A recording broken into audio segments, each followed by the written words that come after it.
Hello my country people, welcome back to the news. Regarding the fuel subsidies, you'll be shocked to know that Buhari has admitted that he never intended Tinubu to be elected.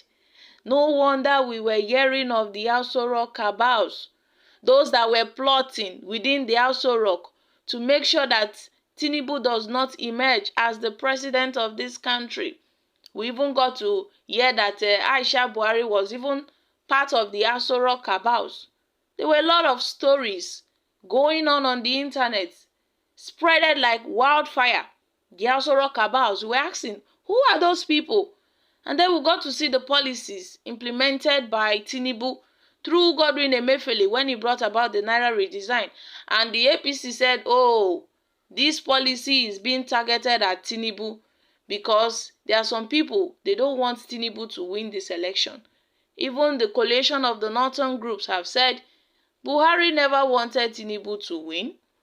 Also reacting, the spokesperson of the coalition of the northern groups, Abdulaziz Suleiman, said that the confession by the former president Buhari did not come as a surprise, because if anything, it is a confirmation of what we have been pointing out throughout the 8 years of the cathedral of poor governance, insensitivity, indifference, and unprecedented plunder that was the Buhari's presidency.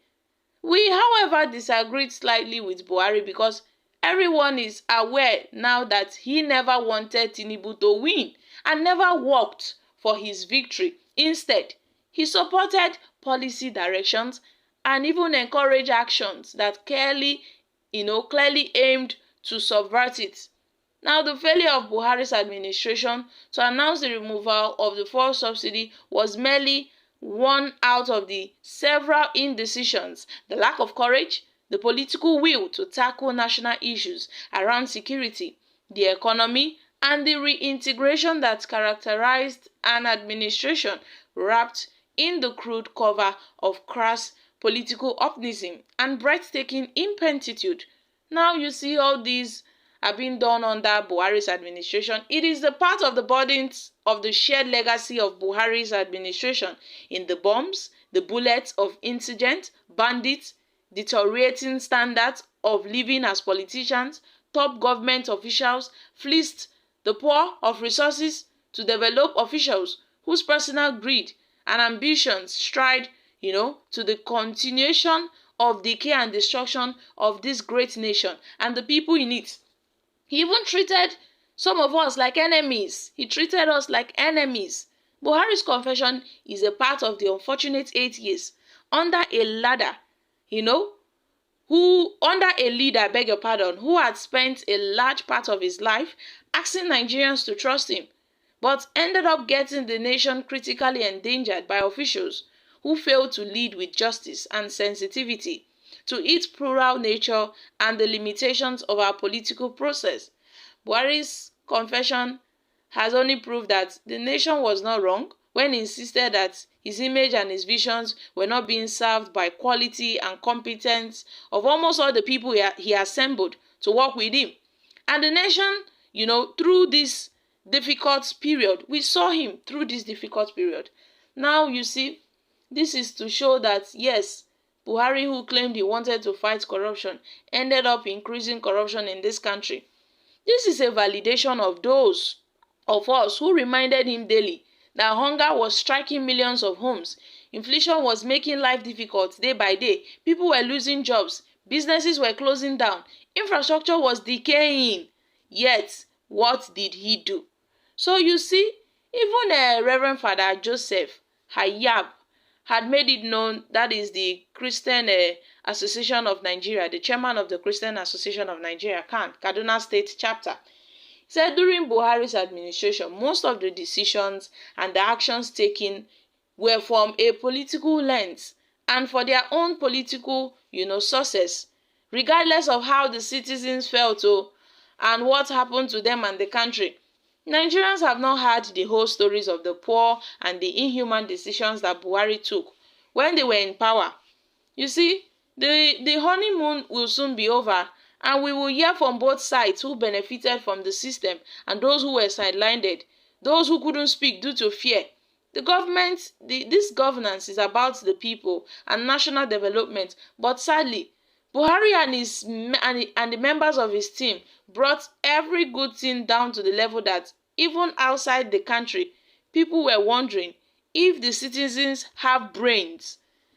How can we be in this country when many atrocities are committed?